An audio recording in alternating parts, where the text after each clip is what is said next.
Welcome, everybody, to the Big Dudes in the Trenches podcast. Got a nice extended look at Bug there. Hope you enjoyed it. And that's if you're on Twitch or YouTube, by the way, because that's where we have the video version of this podcast. If you're on audio, you missed out on a great shot of the beautiful Bug's large bugdacious head. Bodacious? That's a new word. I like it. It was a combination of bug and bodacious. It was bugdacious. It's the best combination. It's special. There is. Special to Bug himself. Facts. And I'm going to sound extra goofy this week because I'm on the road just for the week, though. So things will get back to normal here eventually, hopefully. I don't know if it's possible for you to sound extra goofy. I mean, you sound pretty goofy all the time. This is fair. Okay. All right. I see how it is. Thank you for the prolonged silence. It's a wonderful addition to the podcast. Wow, what a great start to the week. Sorry, I had to turn my TV off. I realized that I thought I had it angled right, and the game was on in the background, and I don't want the NFL to come find us. Yeah, me either. That's why I tell you to turn your TV off all the time. I just did. Hey, when I get back home, it's not a problem anymore. I have one TV. I'm about to have a second TV. It's going to be glorious, okay? It will be in the future, but it's not right now, which means I can still yell at you. I had 3 weeks, man. I need all about. 3 weeks. Well, we had a wonderful, wonderful weekend of college football that just happened. Ohio State was on a bye week, which means I got to fucking relax, which was great. And also, Lou Holtz dropped us in his poll. So that's wonderful. Love to see it. That feels like aggressive payback. Also, why is Lou Holtz still voting on the poll? He has his own poll that nobody pays attention to except for right now. Oh, I didn't realize it was his own. I thought he was voting on the AP, and we somehow got his votes. No, it's the Super 16 that he votes in. All the AP votes are public knowledge, though. You just have to know where to look. Like on X.com, where everybody posts that shit all the time. So I guess let's go ahead and get started here. We have a whole bunch of games to be going through. As we like to do, we pick every single ranked versus ranked matchup, and we talk about every single rivalry matchup. And then we pick 9 more games on top of that just for the hell of it. And then on review episodes, if you've been missing out on these, you might not be aware. We don't pick every game every week, but we still talk about a whole lot more than what we just picked because there's great college football all over the place, and sometimes we don't know where to look. I'm not going to lie. There's a couple of these games this week. We'll get into them, but I got lucky on because I thought I was on the wrong side of history on a few of them, and I ended up on the right side, so it works out. We'll talk about that when we get to it. Lucky you. This is how we started the weekend. I was 1 point behind there. We'll see if that holds. Keyword. What happens here? Just so starting us off with the ranked versus ranked matchups. Of course, we do use the AP poll. Only have a couple of weeks left until the first college football playoff committee ranking, which I believe comes out like right about Halloween this year, which is kind of cool, but the AP is starting to annoy me for not moving teams that win when they should definitely be moving down in the rankings. Yes, I understand you're coming off 2 national championship wins. Yes, I understand that you're on a 22-game win streak. Georgia, after this weekend, needed to drop below 1. I will stand by that. Bug, eventually you'll just come to the side of acceptance and say, hey, you're number 1 until you lose. Because I've made this argument like in years past. And frankly, it's just gotten to the point where it's like it's the losing argument. The prevailing idea is that you're number 1 until you lose. So that's why we're going to keep seeing Georgia in the number 1 spot. So again, that aside, basically what I was saying is I'm excited for the college football rankings, but my argument to that is then why are you still dropping USC? because the AP has done that because 2 weeks. they didn't win the national championship. I The national champion is the only one they were allowed to get away with it. This Georgia team didn't win the national championship. But the University of Georgia did. The coaching staff did. Back and look at FSU in 2000. We're not saying it's right, Tug. We're saying it's what happens, and it will continue to happen, and it is irritating, but it's definitely what happens. I hate it. I hate it too. That's why, and I trust me, I've been right there with you guys, but that's why you just need to accept you are number one if you win a national championship until you lose. You know me, you know it's impossible for me to accept things that are inherently incorrect. I must fix them. It's impossible even if for I you have to no accept power anything to that's even correct, as long as you. Well, I mean, you can't be a fan of the second best coach in Air Force football history. He's about to be the best coach in Air Force football history. So we get it. We know. I will say this. He has done a lot better this year. Me watching the games, there's been a change. I like it, but we'll see. Well, every academy's passing now for some reason. It's like they kind of figured out, hey, maybe we need to do this passing thing every now and then to break tendencies. Meanwhile, Auburn is reverting, passing less. It's wonderful to see. All right, so that was a long intro for us to then talk about Utah and Oregon State Friday night. Holy shit. Yeah. You see it? Milk the clock. Yep. Talk about we all fucked this one up. We're skunking this one early. Where's the skunk? The skunk failed to show up for a very particular reason, and that is I don't feel like it's deserved because we got baited. We got baited so hard on this game. And I think I know where this. I think I know where this is going, and this is going to be my stance on Utah for the rest of the year. In any close matchup with them, until Cam Rising plays, I am picking against Utah. I'm tired of playing this maybe he's back game and then finding out 30 minutes before kickoff, like, hey, the dude hasn't even traveled, or he's traveled, but they didn't bring his pads. Like, exactly. I'm tired of getting hung out to dry by Utah. This is the kind of shit that irritates me. But it has to be said, amazingly, somehow, in the past couple of years, Utah is the most successful team in the Pac-12. So a lot of respect to him, a lot of props to him. Cam Rising not playing was a curveball for basically everyone except for Kyle Whittingham himself. He's the only one who knew that was going to happen. I doubt Cam Rising himself knew he wasn't going to play at some points this week. So, yeah, Oregon State did win, and they won the way that we've seen Oregon State be able to win the past couple of years, right? Running the ball very effectively, a very good pass defense. Everything else kind of falls into place in the Pac-12 if you can do those two things. So they couldn't put the run game together last week. They lost to Wazoo. They do put it together this week, and they keep the ball away from Utah. Very effective. Second week in a row, Oregon State's burned me. It is what it is. What a great start. Next one's a little bit better, though. I like the Jacks. Look, one thing came out of this weekend. The state of South Dakota owns the state of North Dakota in football. I think South Dakota this weekend went 2-0. Oh, God. Am I back? That is a great frame to pause on. Love that very much. Could hear you, though, which is nice. Yes, South Dakota is beating the state of North Dakota in football all across the board. Number 12, North Dakota, probably won't drop too far. And we do have the new FCS stats perform top 25, and they didn't drop all that far. Understandable. South Dakota State is just in a league of their own so far this year. Absolute wagon. Yeah. Next up, we have a game that we thought would be a lot better than it was. And surprisingly, was better when Kansas was worse. Texas absolutely stomped them. Yeah, but guess who didn't play this week? Cam Rising. and it's the same shit. And Jalen Daniels. It's the same shit, different pot. I really want to look at the stats of Kansas's record with and without Jalen Daniels over the past 2 years because it's kind of insane.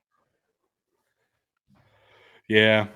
At some point, you just got to start recruiting better. That's what I say. If one player affects the outcome of the game that much for you, just gotta put some more pieces around him. No, That would be 100%. ideal. Or But we all actually did. get a decent backup quarterback. We did all pick Texas, so I Yeah. guess it worked out for us. But also, damn, Kansas looked bad. 40-14. That's Couple nothing more new. I ranked- mean, you say look at their record with and without Jalen Daniels. Look at their win percentage with and without him over the past 20 years. It's same effect. It's Right. the same It's effect. worse. It's worse. It just shows that this program's been ass without Jalen Daniels there. which may be a good reason why Lance Leopold is a leading candidate for the Michigan State job at the moment, instead of staying with the Jayhawks. Next up in our ranked versus ranked matchups, Idaho at Eastern Washington on the blood turf. Idaho was able to pull this one out in a pretty tight one, 44-36. Kind of a shootout. Also, Eastern Washington kind of ran out of gas. Couldn't keep up all the way. It felt a lot closer than I think even I expected. So, but we all came into this a little bit hesitant. There have been a lot of programs that have let me down over the past few weeks. Idaho has held strong for me, so I'm all for it. I'm ready. I'm here. Let's go Vandals. They are the new number 3 team in the country after this. Deservedly so. And after North Dakota State losing. Next up, LSU at Ole Miss in the Magnolia Bowl. This is one of those games I was talking about. Some school records. Some conference records. Some conference records, school records, all of the above, Magnolia Bowl records.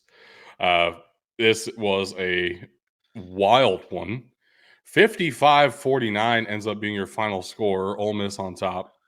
It was 42-35 with 6 minutes left in the game. It's just LSU decided to stop playing defense. So that's cool. Love that. It's the SEC. It just means less defense. Thanks for stealing my jokes. It's cool. You're welcome. Good job. Good. Ole Miss put up over 700 yards of offense in this one. Really disgusting. A lot of those went to Quinshon Judkins and Trey Harris. One of those I have highlighted in my prospect preview series. Getting Trey Harris back was absolutely massive. He's been limited, if not out, the past couple weeks since Tulane. Yeah, absolutely massive to get him back. Absolutely. And it does hurt the narrative of Brian Kelly not being able to win the close matchups. I know that's something you said last time. I didn't buy it. And here we are. Oh, I don't know what else to say about it. No, that sums it up. I don't trust Brian Kelly as a coach. This looks like the standard Brian Kelly, and congrats, a team that came into the season with college football playoff aspirations for some reason now no longer has them, and it's week 5. You know what is even grosser, though, is that they are still ranked in the AP Top 25 poll. Gotta hate the AP. Well, it's just more scoring, less defense. Yeah. You know what game had more defense than the entirety of the SEC was this ACC battle, Notre Dame at Duke, in a phenomenally close game, 21-14.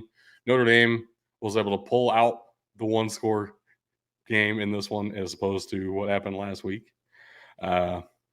Very, very close. Final minute play yet again. Sam Hartman comes out on top this time. Wow. What a finish to this one. I mean, I don't even know what else to say. Notre Dame goes up 10-0. Duke fights all the way back. And then Estime up the middle, just 30 yards, just a little 30-yard scamper. Gets it done. That's all it takes. Wasn't that after Sam Hartman converted like a 4th and 16 on the ground too? Yeah. Pretty gross for me because I picked Duke. No, I mean, while I like this slide, that was another great game. Duke is a much better program than people are assuming. Losing Riley Leonard at the end is going to hurt. He looked legit. I was starting to believe in him. I'm not believing the first round hype right away, but I'm definitely believing in him as a top tier college quarterback. So we'll have to keep an eye on that one. Early reports are he is not out for the rest of the season, but will probably miss a couple of weeks. Still brutal to see and definitely hurts Duke's chances going forward this season. I have no idea who their backup quarterback is. I don't know if Mike Elko knows who their backup quarterback is. The entire team's been riding on Riley Leonard so far. Open tryouts. Tough one. Go. But also, Notre Dame getting a very close win and a pretty solid resume boost for the Fighting Irish. They play another ranked opponent next week. So they're not out of the playoff conversation at all. Nope. With that loss to Ohio State. They're not, but you got to, if you're looking at this kind of objectively, or maybe even as a Notre Dame fan, they're looking at this, the entirety of their schedule. And I know they're worried about USC, even with some of the missteps that USC has been having lately. This is far from over for the Irish, but they still have a lot of work to do. This does not look like a team that can beat USC right now. I disagree. I disagree wholeheartedly. Mostly because Notre Dame's defense is significantly better than Colorado's. Now, I understand that USC has the best offense in the league. But if you're asking me if Notre Dame can keep up point for point with USC's offense, yeah, I think they can. If I were USC, I'd be afraid of Notre Dame. I am on the side of that's going to be a great game, and I can't wait for it. And I'm not making a decision yet. 100%. I know you'll like this next slide, Bug. I love it. This is your guy. Yeah, this is I'm a big Netflix, big streaming guy. I've been a fan of Sam Hartman since he was on QB1 way back when, and that really was forever ago since this is his 6th year in college football.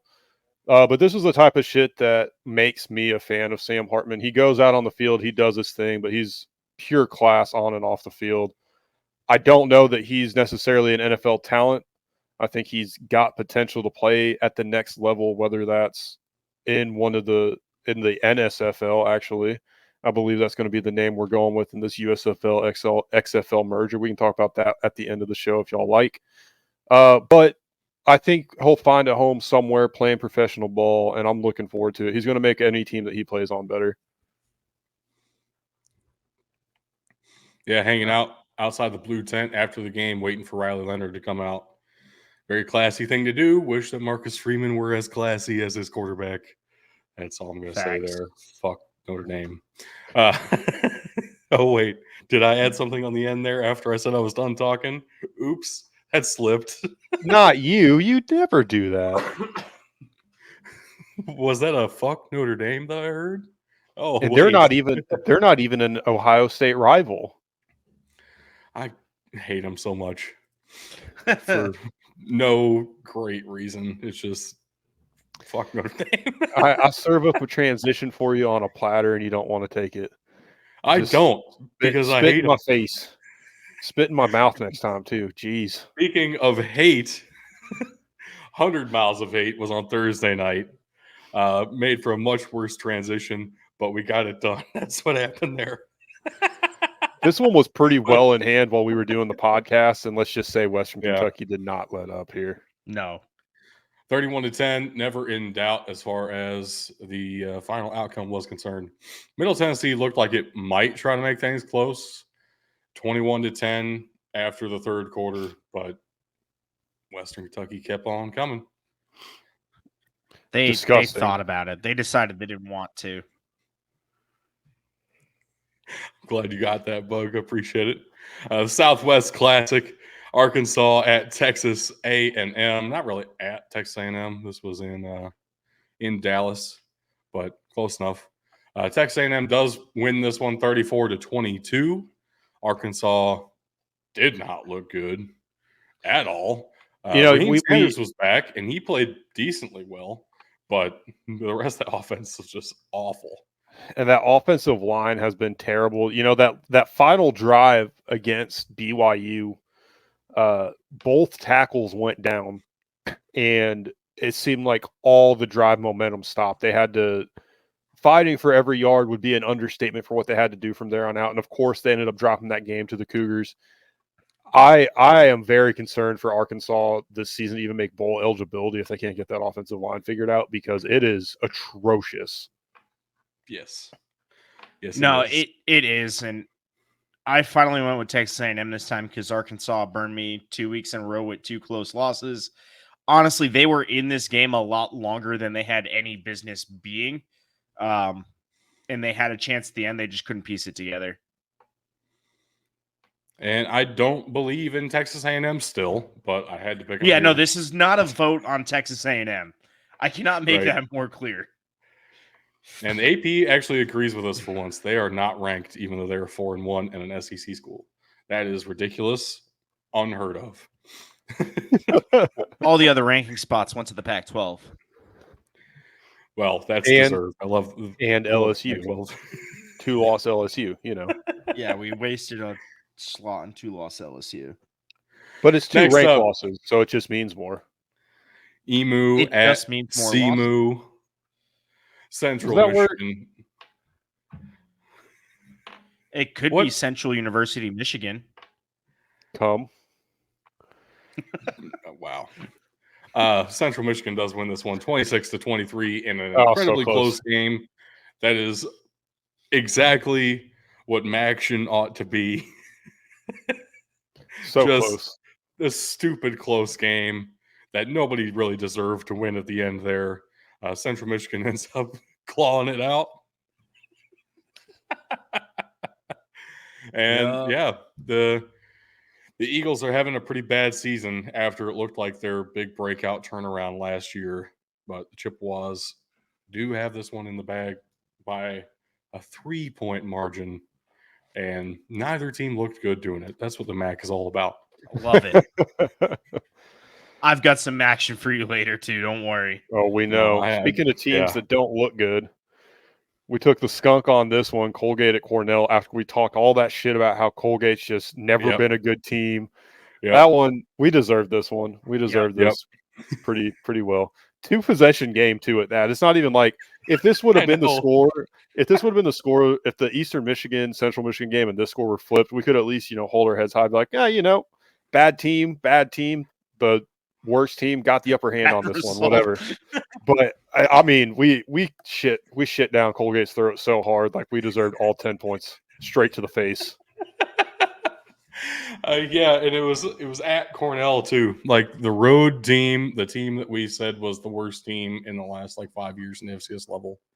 All this dog shit, just ridiculous. I am on the fuck the Ivy League train after this game. I am always on that train. I know. First time? Except for Harvard. Harvard's still good. Harvard's actually good this year. That's a stance that I will stick firmly to. Yale is not. Harvard will win the little game. I don't know that anyone else in the Ivy League is good this year. Princeton might be. We'll see. Princeton typically is. Well, good for the Ivy League and good compared to the rest of the FCS are two different measurements. True. Penn's probably going to be decent this year compared to the rest of the Ivy League, but does that really count? Next up, we have a lot more rivalry games to go here. Starting us off, Houston at Texas Tech. As much as Bug and I shit on Texas Tech and how they lost their starting quarterback and had no hope for the rest of the season, They played their best game against I like Houston. this. I mean, in fairness, we've also shit on Houston a lot too. So Houston I mean, has looked so bad.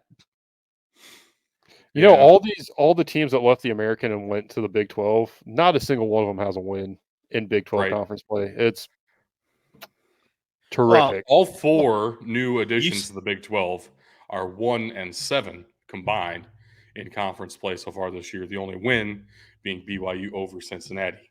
So it's not looking great for the new additions. Fuck them. Also the two teams that are leaving, Oklahoma and Texas, are undefeated, and the only teams that are ranked out of the Big 12. Hold on. Bug, you left out one key point because you're right. Not a single win for these teams that came in from the American into the Big 12. One of them tried really hard and lost it in spectacular fashion. Your favorite team, We will get there. We will get there. Don't you worry. That is absolutely a team that deserves to be ridiculed at a later point in this podcast. But for right now, next up is the Purdue Cannon. At Purdue, West Lafayette actually stuck up for itself for once this season. Yeah, I stopped believing in Purdue. I lucked out because I stopped believing in Illinois last week too, and I flipped a coin and I landed on the right side of history here. That's legitimately what happened. I'm very happy with this. It was also 44-19 for no reason. Oh, dude. Purdue had defense that showed up and played. And offense that went out and scored. Wild. What a wild game. Oh, man. Next up, Georgia at Auburn in the Deep South's oldest rivalry. We, of course, all went with Georgia thinking that they were good. We forgot one thing. This is odd year Auburn, and they always give everyone fits. So this was a very close game. I can give you an entire summary. Unranked Auburn is not a great look.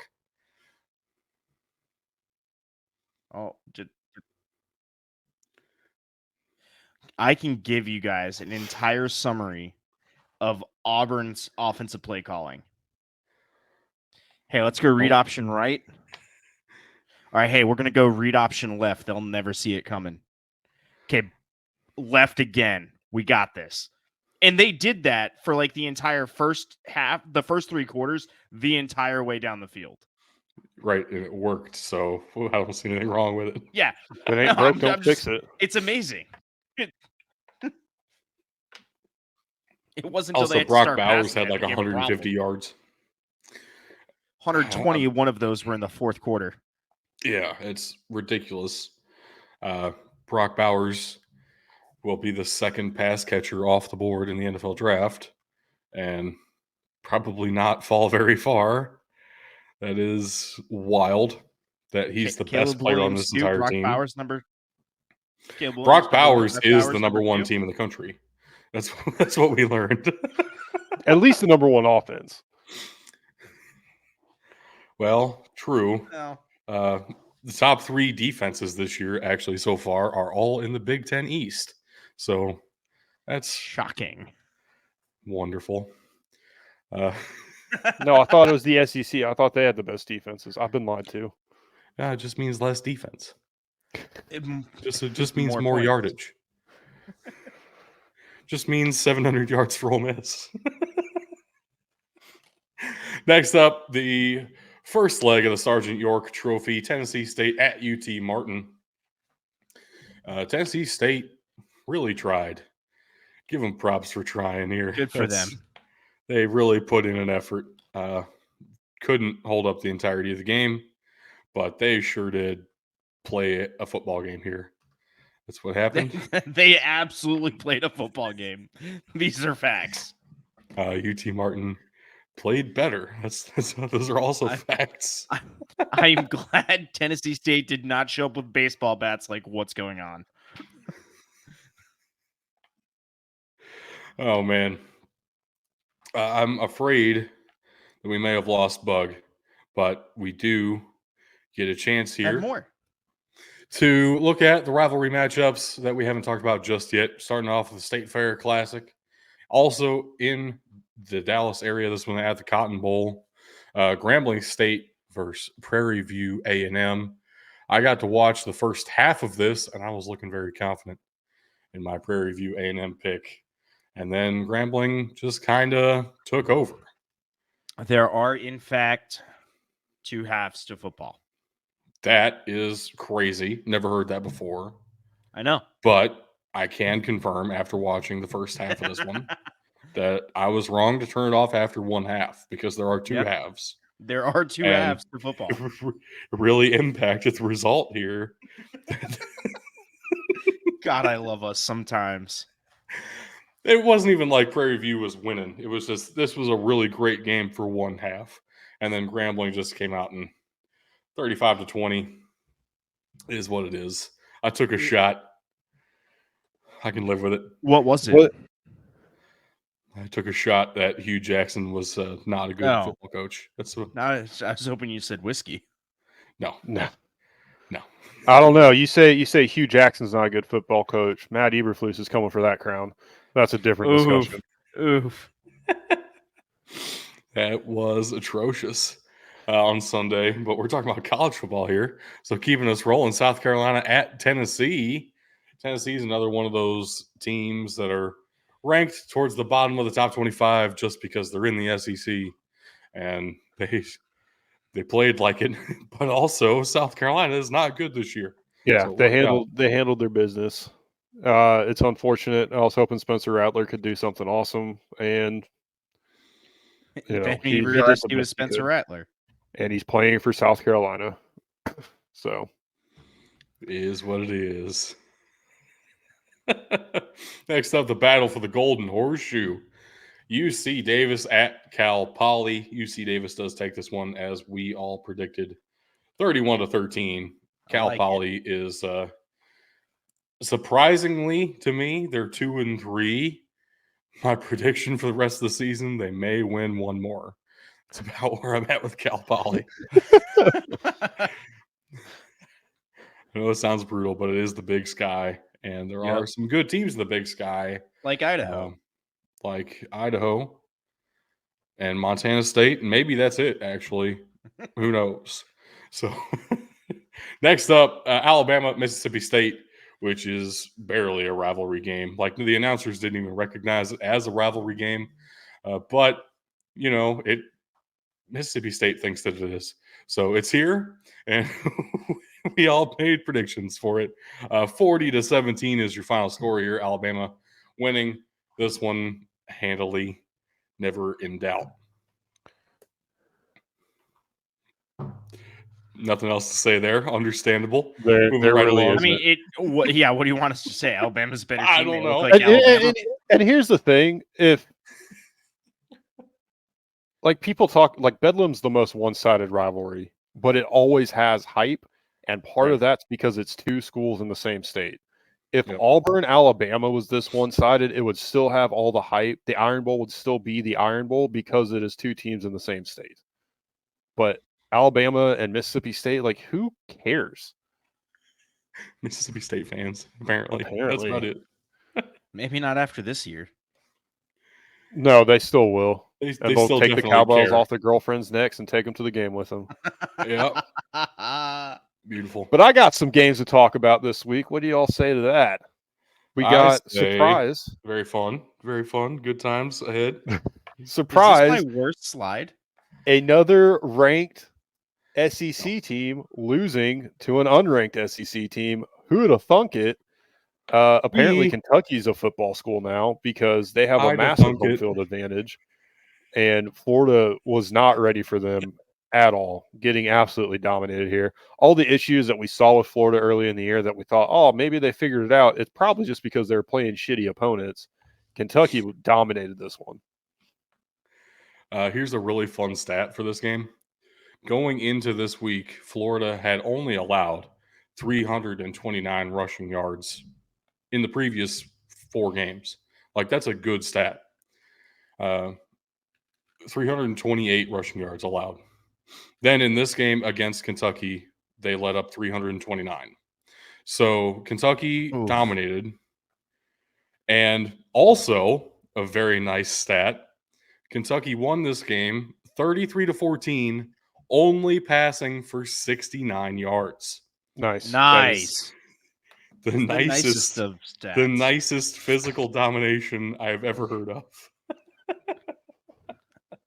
There's no disagreement there. Like, just so many ways to take that, and all of them are correct. There's only one way to take that, so to speak. Next up, I had VMI at Mercer because we do love senior military academies so much on this show. And I really thought VMI would have a little bit more than what they had. They've surprised us in a lot of ways this year, and Mercer has struggled in a lot of different ways this year. I wonder if this is going to be a get-right game for the Bears here. They win this one 38-3. I mean, this is the Mercer team I think everybody was kind of expecting this year. It finally came out. I'm very curious to see how the rest of the season goes for them, if this is going to be something they're going to be able to build off of. The SoCon may be the deepest conference in the FCS this year. That is a real possibility. I think so. I'm here for it. I do think this is a get-right game. I'm not surprised at VMI. The one surprise I had for VMI this year was the fact that they beat Davidson 12-7. You are literally here for it, by the way, because you're in Alabama right now, which is SoCon territory. So that's cool.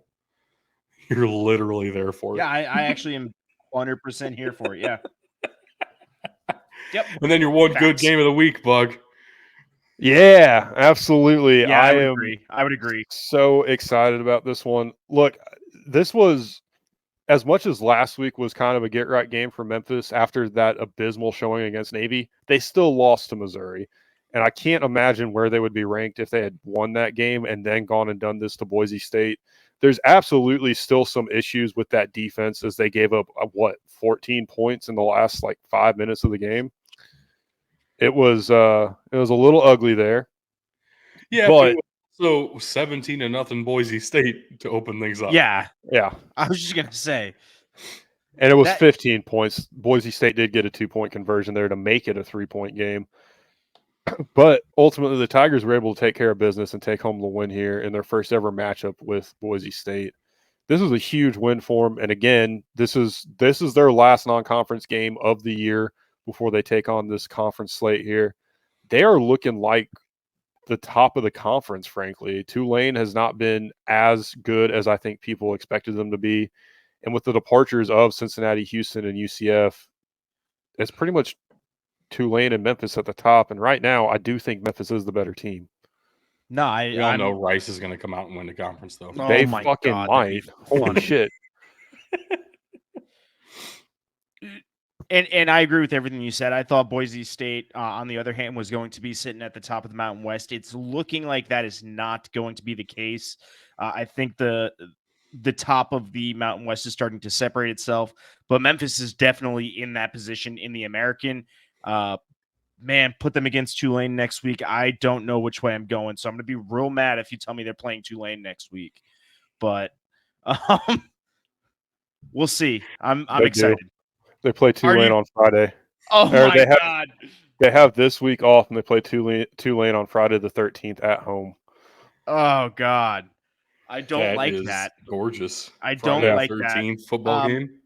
Because I don't like it so much, can I lay claim to that for one of my games, or is that a rivalry? It's not a rivalry.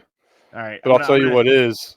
Saturday, October 21st, the Battle of the Bones is back, baby. That beautiful, beautiful bronze rack of ribs. I can't wait. That weekend we get to pick both of our teams in a rivalry game? Air Force plays Navy on the 24th. There you go. The 21st, October 21st, let's get it out here. This is a couple weeks in advance, but that's shaping up to be a fantastic week of college football. It really is. It really is. Hey, week 5 was good too, and we're still reviewing it. So let's get back to business. You asked, Tug, if that was your worst slide, and I said no, because it was tied for your worst slide with this one. So fuck you. But we are starting off with a win for all three of us in a one-score game against South Alabama, which worked out a lot like how I thought it might. but also didn't have the faith to call it exactly like this. JMU scored all of their touchdowns, except for there was a field goal in there, but all of their touchdowns. So what I said originally, on 40+ yard plays, like they lived by the explosive, crazy game. And then South Alabama had these plodding, methodical drives and just couldn't keep up with the 40+ yard plays of JMU. So this is very much the case of a solid football team in South Alabama, just not being talented enough, fast enough to keep up with some teams who can just blow up. That has happened a couple of times now already this season. It is unfortunate to see for the Jaguars, but it is also incredible to see for JMU, who is undefeated this season, is 13-3 now as a member of the FBS. They are legitimately really good.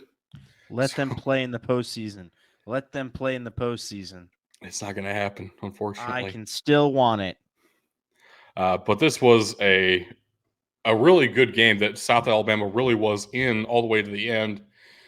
Came down to just a last-second interception that JMU was able to hold off the Jaguars all the way to the wire. A close one here. But we all did pick JMU. So that's your only win on this slide, though, Tug. I'll take it. Don't you forget I'll take it. Because the next game was a barn burner in the beer can in Iowa. Ranked Youngstown State heads to a 2-loss Northern Iowa team, and that never works out well for Missouri Valley schools when they have to play a 2-2 UNI at UNI. I talked some shit about the Panthers and Theo Day not be able to produce this year so far. He turns around and puts together an Offensive Player of the Week performance in the FCS, and they win 44-41 on some crazy fourth quarter shenanigans. Like 4 touchdowns scored in the last 5 minutes of this game. Love it. It was incredible. So I was at Drake against Morehead State. And while I was at that game, it was also a good game, by the way. But I was watching other football because that's what I do. And so I turned on. You may or may not have gone to a christening and watched football while at a christening. I can confirm. So I was watching Youngstown State UNI on my phone while at another great game. And I got to watch the entire fourth quarter of this game. And holy shit, this was one of the most fun fourth quarters I've seen in my life. And I was upset, but also just happy to be seeing a great game. UNI, it does UNI things, and Bug, you called it. UNI is a tough one to predict, especially when it's at UNI. That's dangerous. That's just how UNI does. Yep. And then my last game of the week, Coastal Carolina at Georgia Southern. I was able to call this one. Georgia Southern is the more physical team right now, the more commanding team right now.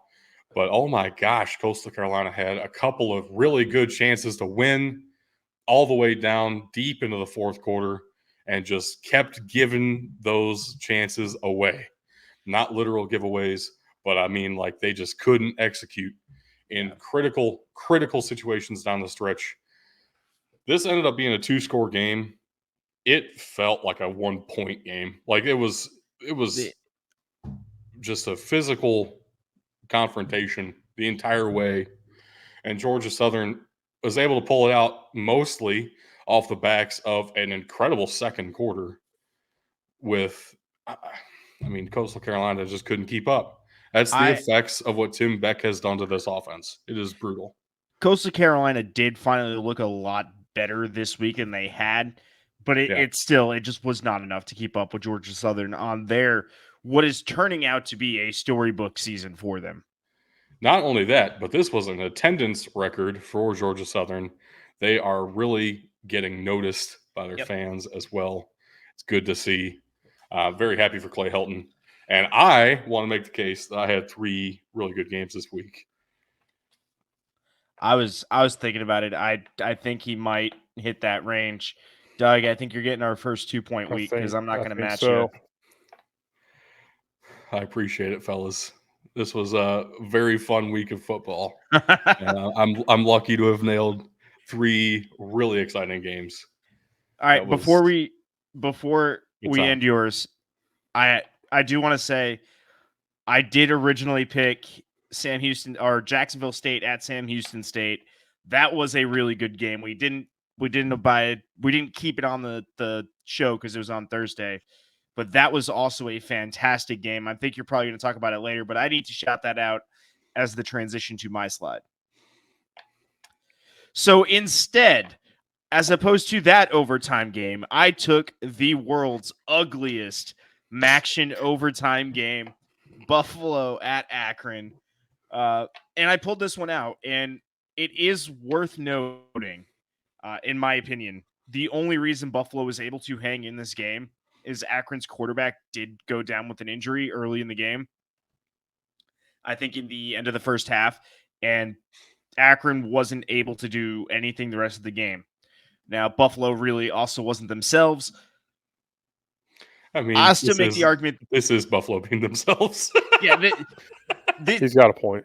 I'm going to make the argument here that this is a good game based on the fact that this is grade A Maction. It's the best you can hope for. Down and dirty fighting. You got to love it. Look, it's not good, but I'm not giving you a negative for an overtime game. So you just take it and accept what it is. Yeah, it is what it is. This game was gross. I just didn't want the negative point. That's all. Yeah, no, that game was disgusting. URI, Bryant traveling all the way across the state to URI. Took down the street to the second floor of the sex dungeon. Hey, there's at least 2 streets you have to take to get there, okay? They walked out of their locker room, got on the bus, got off the bus on the other side, and walked into the locker room. Either way, this is an in-state matchup. I love it for no reason. I feel like this is a rivalry in the making in the CAA when Bryant comes over. I mean, you've got these that are 100 miles of hate. This is like 20 miles of mild discomfort. 20 yards of discomfort.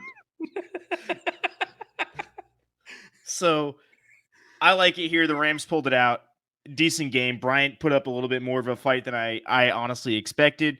But URI's offense got themselves right and proceeded forward. Yeah, Bryant is not good. No, not at all. Hard-hitting analysis here at BDT Football. You know who else is not good? 37.6 miles from Bryant to Rhode Island. Ooh. Which is way further. Like, I didn't think Rhode Island was that big. Legitimately, I didn't think. Like, this is not even a bit here. I didn't think Rhode Island was that big. It's 45 north to south, 30 east to west. That doesn't sound. Oh, it's like opposite corners, basically, right? Rhode Island. No, Bryant is pretty much dead north center. of Rhode Island. Yeah, man. All right, that actually is legitimately surprising. All right, so like that bit aside, that was quite surprising. Wow. All right, so no lie here. You said Bryant's not a good football team. Well, San Diego State this year is also not a good football team. The hokening is happening.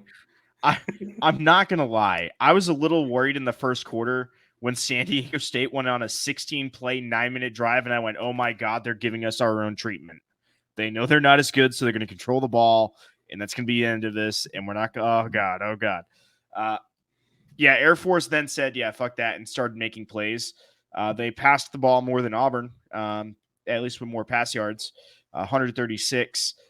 Still over 300 on the ground as we do. But Air Force handedly dealt with San Diego State at home. Final score is 49-10. And frankly, it's a rare sight anytime Air Force puts up 49 points. I love it. I just can't wait to have more Air Force games where we all pick Air Force just so we can get that beautiful blue Falcon up on the screen for once. I'm going to pick Air Force every time I see them, just Oh, so me that too. it has the possibility of happening. Me too, because I know Tug won't pick against them. But also, that might mean... Wait, are you telling me as opposed to the skunk, you're going to put like a blue falcon on the screen? Yes, the mascot. That's kind of funny. Watch Air Force go undefeated, 13-0, Potato Bowl champs, and then we never get the blue falcon. It could happen. Oh man! All right, so this is how things are shaping up so far. After this week's results are included. You and I are tied now. I revoked my giving you 2 points earlier. You only get can't. one now. It's already been said. It's already been said. We are now tied, but also this was like one of my greatest weeks of all time, and we're tied. So it was one of my greatest weeks of all time. And this is pretty standard for me. I'm just saying. Bug, I'm sitting around 50%. We're pretty good. Yeah. Yep. That's about right. It's what he does. It's what he does. He's going to unleash hell come bowl season. Come bowl season. I just hope I'm close enough. I think that was your goal here with, having all these, how we're doing this show now, is you wanted to get as big of a lead as possible, knowing that I would go 500 to where I can't possibly catch you when I outperform you in bowl season. That was the goal. It's not going to work because I'm going to go over in bowl season. You're going to be perfect. This is how it goes. Man, if I am perfect here, so if I am perfect during bowl season, it's going to be a really bad. It's going to be a really bad time for me to be in Vegas. Let me just put it that way. Or a really good time. Okay with that. If I'm perfect, it's going to be a really good time. Right. Exactly. There it is. But we do have a tie at the top, which is not good enough. I'm not okay with this. Tug, you need to slow your roll. No, you need to slow your roll. No, I need to speed up my roll. But wait, there's more. Oh, there's more indeed. There were some phenomenal other games this weekend. Of course, starting off with that one that Tug already mentioned. Overtime game on Thursday night. Jacksonville State pulls it out against Sam Houston. Yeah, the Bearcats looked good for the first half. But as Tug has already informed us earlier this episode, there are 2 halves to a football game. And in this game, there were 3 halves. So Jacksonville State ended up winning. That's what overtime is, right? I can't argue with this. All right.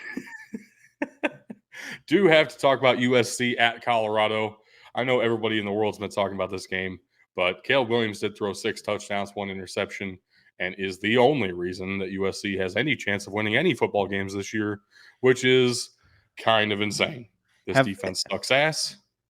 I was going to say, have I said enough that I have massive concerns about USC's defense?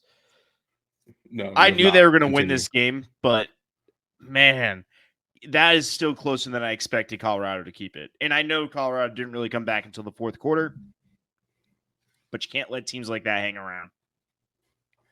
It is very possible that USC is the 4th best team in their conference this season. Yes.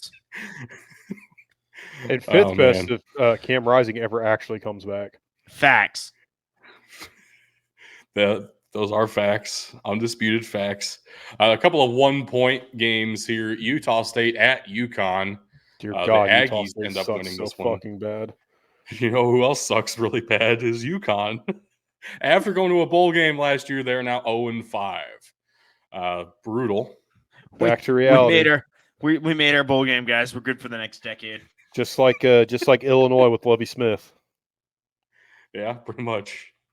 App State and Louisiana Monroe, of course, had a great game because that's all Appalachian State knows how to do is either win by 1 point or lose by 3 touchdowns. And this one, they won by 1 point. Good. So it was a good time for everyone involved. You know who's not having a good time? Former national championship runner-up last year, TCU. You know who's having a great time this year that I did not expect? West Nobody Virginia. expected. Yeah. Yeah. It is a fact of life for the Mountaineers right now. They so desperately want to move on from Neil Brown, but he refuses to lose enough games to justify letting him go. This is my life with Troy Calhoun. And yet, when you talk about it with West Virginia, you say it's a good thing. No, Evaluate. it's not. I'm saying this is just a better year and they're having a good time. Another 1-point game here, Baylor at UCF. 36-35 is your final score with Baylor winning this one, but it was also, have to consider this, a 26-0 fourth quarter in favor of Baylor. What the actual fuck? This was 35-10 UCF going into the fourth quarter. So and what Baylor won. What this screams to me is UCF pulled its starters in the fourth quarter like we got this in the bag. This is all it. And then their coach forgot that he could put them back in. The two's got this. What Coach. happened? What happened was the starters for UCF forgot that they were the starters. Oh, good. And decided to stop starting. That's John Reese Plumlee is just, he's not everything that they want him to be, apparently. God. He can't play defense, too. He'll play baseball, but he can't play defense. What a selfish prick. Another great Maction game in the Glass Bowl. Toledo pulls out a 2-point win against Northern Illinois. Never know who's going to win the MAC any given year. Northern Illinois might still come out and win this whole dang thing. Yeah, I was about to say, you never know what Northern Illinois is going to do either, which is a bigger problem. But Toledo kind of looks like the team to beat so far to me, which shouldn't be too much of a surprise. I mean, they did win last year. Like, they are good. We do know this. Yep. As far as MAC teams go. And then one more here, Virginia at Boston College. Another insane comeback win on this slide. Virginia was up, I believe, it was 24-10. Boston College comes back to win this on a last-second field goal, 27-24. Boston College gave them hope. That is brutal. This is exactly what happened. Not the exact same score, but very similar story. What happened with James Madison, because the Dukes also gave the Cavaliers hope and then ripped their hearts out. Wow. So Virginia is just having a brutal time. Hate to see it for them. Also, Boston College just doing Boston College things. I think that's what we can say about this. You hit the next slide here. That's about right, yeah. Oh, no. What's better than this? Guys being dudes. God damn it, Boston. That's the whole fucking clip?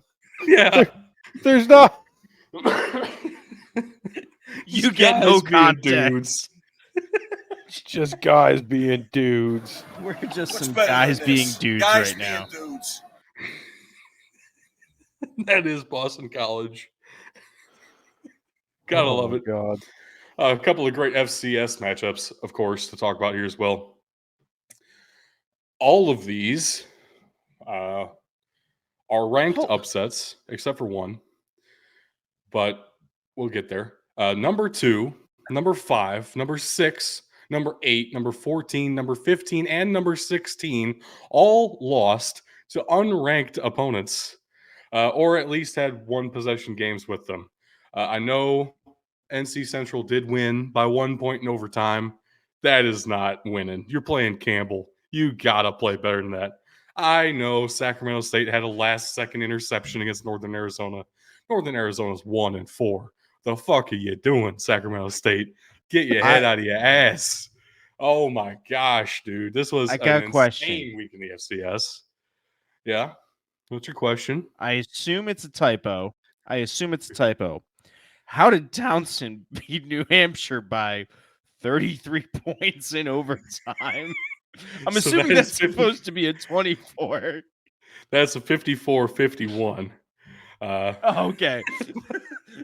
I just knew that Jesus. 54-21 was not correct. Somebody was using 10 key when they were typing this in. That would be yours truly.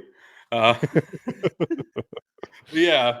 The Coyotes beat North Dakota State 24-19, as we already alluded to earlier in the episode. South Dakota owns North Dakota in football this year. William and Mary, ranked in the top 5, gets the shit kicked out of them by the Phoenix. The Muskrats? Elon. The Phoenix. Muskrats? Of Elon. The Elon Phoenix. Muskrats? The Phoenix. The Phoenix. The Muskrats. The Phoenix. Holy Cross had a home game against an Ivy League school and got their teeth kicked in 38-28. The Harvard Crimson beat the piss out of the Crusaders. Just like in real life history, the Crusaders cannot actually win the real deal. I approve. And Harvard looks legitimately good this season. Thor Griffith on that defensive line, very exciting stuff. His name's Thor as well, which is also phenomenal. Amazing. Yeah, we already talked about Sacramento State took a last-second interception to beat Northern Arizona. North Carolina Central won by a singular point against Campbell in overtime. Towson did beat New Hampshire 54-51 in overtime. And Villanova ranked at number 16 after beating Rhode Island in an upset that we didn't call when we picked our ranked versus ranked matchups. Gets whooped by Albany. Well, we, meaning more than one of us, didn't call it. Good for you, Bug. But Albany whooped on Villanova 31-10. If there's one thing I realized this year, it's you don't bet against Albany unless they're playing like a real big name program. But like for now, yeah. And then they lost last week. We went all in on Albany, and they fucked us. So it's like, what are you gonna do? I thought they won. Did they win last week? Oh yeah. Yeah. No. Oh yeah. I'm Their drunk. 2 losses this season are to FBS opponents, and they're looking pretty darn good. Great Danes may end up being the only team standing out of the CAA when all things are said and done. That's what I'm learning is the CAA is beating up on each other worse than the Pac-12 normally does. That is and the Pac-12 is about to start. The cannibalization has started to begin. The Tupac. And then one unranked matchup on here, Tarleton State at Southeastern Louisiana. Tarleton State winning this game puts Southeastern Louisiana at 0-5 on the season. We were pretty high on them in the previews. I am not anymore.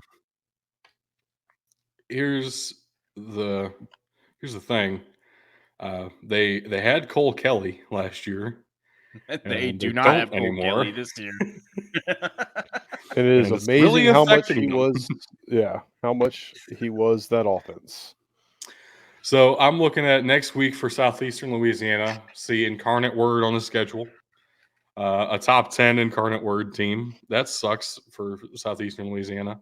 And then maybe they can beat Houston Christian. I kind of doubt it at this point. Houston Christian's looked actually pretty decent at stretches. Probably beat Nichols. Not like Nichols is any good, but also Southeastern Louisiana isn't that good right now. So who knows? This might be a real fight to get to like 4 or 5 wins on the season at this point for the Lions, which is the exact opposite of how we thought the season was going to go. So it's a wild one, and Tarleton State is on the very razor's edge of getting into the top 25 themselves at 4-1 now. Nice. Let's go Tarleton. All right. Fun to say. I know. 2 prospects to look out for in the upcoming NFL draft. 1 offense, 1 defense, as I do. Isaiah Davis, running back for South Dakota State, doubled his stats on the season, which is basically what I said was going to happen when they had a real test here against North Dakota. Like literally doubled his rushing yards on the season. He had 2 touchdowns heading into this week, added 3 in this game. So when it comes down to like an actual opponent and they need to actually stretch out a lead, they hand the ball to Isaiah Davis and just let him run wild. Over 8 yards per carry at 6'1", 220 pounds. Kind of terrifying. That is really good. Facts. So I'm expecting to see a pretty heavy dose of Isaiah Davis as we get deeper and deeper into the Missouri Valley schedule and get in the playoffs. It is hard to stop a team who can run the ball this effectively. That's how it goes. And at this point, South Dakota State has a really good recent history of running backs going in late in the draft into the NFL. Look at you, Pierre Strong. Yep. Isaiah Davis is definitely next up on that list. And on the defensive side of the ball, I had McKinley Jackson as the player to watch. And if you were able to catch any of the Southwest Classic, got busy. You will recognize this name. Added 2 tackles for loss, half a sack. Also doubled his total tackles in this game as a pure nose tackle. Pretty impressive. Texas A&M has had 7 sacks in this game. God damn. Yes, McKinley Jackson only had half of one. But I will say that he directly impacted 3 others, I know for sure, and was able to eat up like 3-4 blockers at a time on some plays and led up some tackles for loss to the defensive ends. That is the strength of a McKinley Jackson at your nose tackle position. He only saw the field when Texas A&M was running 3 defensive linemen. He is a pure nose guard, which is why it's going to be tough for him to get drafted very high. You need a specific scheme and a specific use case for a guy like McKinley Jackson. However, if you run a 3-4 as your base defense, there is a very strong case McKinley Jackson can be in your 2 deep rotation at nose guard right away. I'm going to caveat and say there's one more defensive formation that is becoming more and more popular that he fits in, and that's going to be the 3-3-5. The 3-3-5 base nickel, he will fit in with very well. And that is becoming a more popular base defense as opposed to the traditional 4-3 and 3-4. So it bodes well for him. There are 2 systems. It's not a singular system. It is a 3 down lineman concept that he will fit into. But I think you're right. He is very limited in where he can go from there. He is your Albert Hainsworth type player of this generation. They literally did not play him a single down when there were 4 defensive linemen. Yeah. So it is very much a pure nose guard. He's pushing Vince Wilfork status too. There you go. They're the 2 true nose tackles. I love it. It was also really impressive to me how strong he was at the point of attack and really legitimately knocking over the center on most plays. At some point, you have to chalk that up to Arkansas just really not having a good offensive line. So it might be part of the case too. Yep. I'm not going to put all my stock into one game against a banged up offensive unit. However, it certainly looks like McKinley Jackson could very easily find a role in the league as a late round selection. That's my analysis of McKinley Jackson for you. So I just looked something up. My comparison to Vince Wilfork is apparently spot on, as Vince Wilfork's playing height was 6'2", and his playing weight was 325. That is pretty cool. What is not the case in that comparison, Vince Wilfork was not man enough to pull off a single-digit number. He wasn't allowed to at the time. The NFL didn't let him. But college did, and he didn't do it. Well. And almost every defensive lineman for Texas A&M does that, which did lessen it for me. I saw a number 4, a number 5, a number 0, a number 3 and a number 2 on the defensive line. Number 1 was a defensive back and a wide receiver. So that's and not the kicker or punter like you normally always see in number 1. No, their kicker's like 99, isn't he? In college, yeah, for some reason. It's weird. It's very weird. Glorious. I forgot to mention this, and I can believe I did. So with the Memphis game, I just happened to wake up and found out I didn't have work. And I was like, oh, I guess I'll watch the rest of this game. They were honoring D'Angelo Williams, who's being inducted into the College Football Hall of Fame this year. And wouldn't you know it, Blake Watson has another career performance in a big game. It was a great weekend in Memphis. I wish I was there. I love it. I love it. It's definitely So good year. I had said earlier that I think the top 2 teams in the Mountain West are breaking off. To me, you guys can agree or disagree. I really do believe that's going to be Air Force and Fresno State, with Fresno State taking the lead there. Do you guys have any debates on that, or is it those 2 and everybody else at this point? Wyoming's in the conversation. They have to be in the conversation, but yeah, this week's a huge test for Fresno State at Wyoming. Also, not wanting to discount Boise State in that conversation for the Mountain West. I know they have lost a couple of non-conference games, but damn, they're tough in the Mountain West. They every year. They have had the most impressive non-conference schedule of, I think, any team in the country this year. No, that's fair. Air Force is 2 of those teams. We don't play Fresno State, but we do have Wyoming and Boise State. Mm-hmm. It's going to be bad. I am very much pissed that my Maryland is not ranked. Talia Tagovailoa is finally looking very good, and Maryland is 5-0 for the first time since 2001. And they're not ranked because 3-2 LSU needs to be in the top 25 for some reason. That's where I we're wonder. at. And then you had at number 10 SIU handling business against Southeast Missouri State, but Missouri State. I'm curious the last time they started a season 4-0, because it had been since 2014, I want to say, that they went 3-0. 4-0, that's even better for the Dogs. If they can hold on and take care of business next 2 weeks, we're looking at a top 5 matchup in Carbondale against the Jackrabbits on the 21st. Are you going?